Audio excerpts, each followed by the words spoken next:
Hey, we're back. Coon Prairie Ramblers, and we're doing some more confabulating here. Going to finish up on that one item that we didn't finish. Well, we're just going to go over the rules of Mumbly Peg in case any kids out there, they want to do it. And Luke, well, I remember playing it well. Well, real briefly, I mean, you want to be good at throwing a knife because you definitely did not want to lose Mumbly Peg. I'll tell you why in a moment. The game was actually a series of throws where you take the knife by the blade and you would throw it with your right hand and make it stick in the ground. Then with your left hand, then over your arm. Then you had to put the tip on your elbow and hold your arm up and flip it off. It had to stick. Both elbows, both shoulders. And then you had to take it by the blade. And if you use like a hunting knife, a sheath knife, a Bowie knife or whatever, and you would take it by the the blade, toss it in there, had to make a complete revolution and stick. And there were several other sticks, but when you missed one, it would go to the next person. And the winner was the one who completed the series first. And the others would keep coming in second, third, fourth place. And the loser now, he really got it. The last stick in the series was called Jump in the Creek. And you laid the knife down on an angle, you stuck it in the ground, and it had to be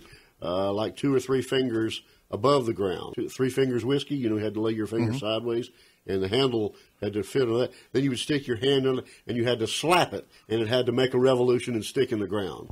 And you had to do that left-handed and right-handed. It was pretty complicated, so you found yourself practicing knife throwing a lot. And then the loser. What happened to the loser was, before the game started, you took a peg about 2 or 3 inches long, little stick, you whittled a sharp end, you stuck it in the ground and let it sit there. Now, when the game was over, there was one loser, because everybody else completed the series before the last person.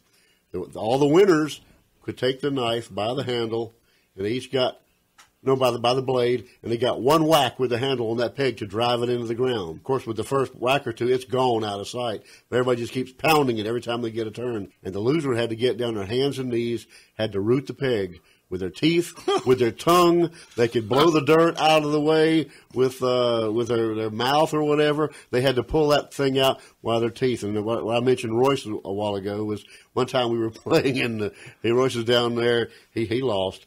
And he was down there. Of course, he was making light of it. Royce laughs at everything, and we all had a good time. He got down there. He was just a blowing and a rooting and a digging and whatever. And a big old red wiggle just popped out of the ground right there, right next to the peg, and almost went in his mouth.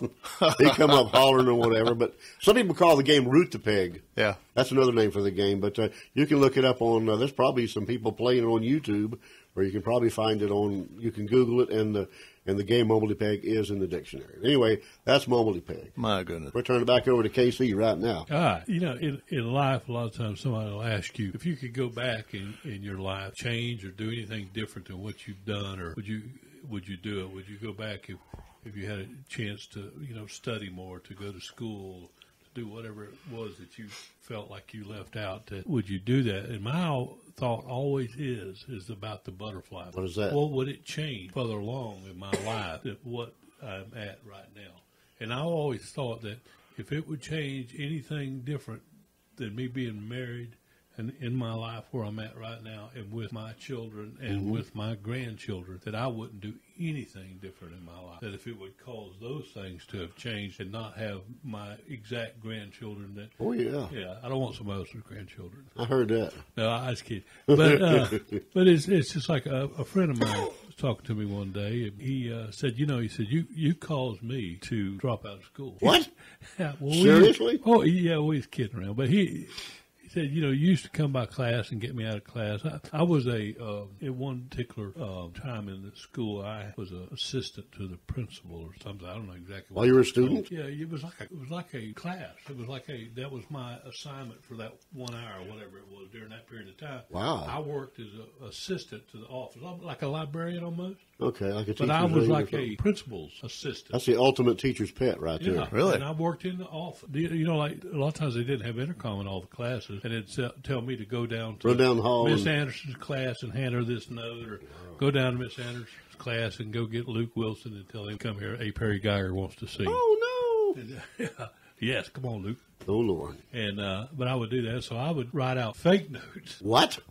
And I would write out a note saying, Luke, they need you in the principal's office, and I'd come by and get you. And we would just for an example, and we'd skip class, and we would go to Press Taylor's. All right, and get a hamburger. And some french fries and some iced tea. and ride around, and then come back and rejoin the next class. That's what I'm talking about. And my goodness. This one particular friend told me, because of me doing that to him, that he got used to skipping, and he finally quit school over it. And he said, probably really meant that. I should sue you for that. I said, actually not. I said, because you owe your life to me. I said, maybe you'd have stayed in school and went to college and went off to some other state to finish and to be whatever it was you're going to be. I said, you'd have never met your wife. There you go. Because he met his wife later on, after, late. And I said, and you would have never had the children, your 2 sons. They would have never existed. So I said, all that you owe to me. Wow. So You're a hero. Butterfly effect of me taking him out of those classes somewhere 30 years down the road or 20 years down the road or 15 caused him to be married to the person he was married to. That's true. And also to have his sons. What is butterfly effect? What does that mean? What is it?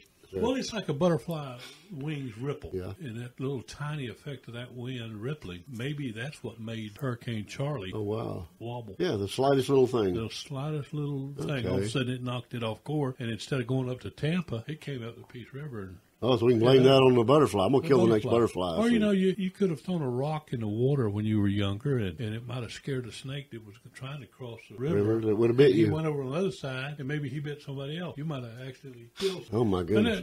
But it is I'm the feeling guilty now. smallest thing that changed. I mean, if you went back and you thought, well, if I had just done this or I'd just done that, but you don't know what, had you done that, what other things would have. And you'll never know. And you probably don't want to because things probably turned out the way they should have. Pretty cool. That's the butterfly effect. That guy owes you a steak dinner. We've all had something like that in our lives. Well, I saved Mel's life this morning. Yeah.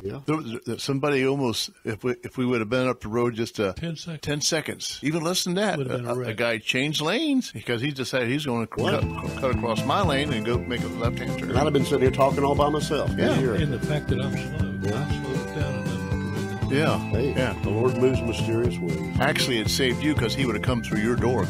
Well, we're about ready to take another break now, so we will be back with the Coon Prairie Ramblers in a few minutes. Catch you later. 2 minutes and 2 seconds.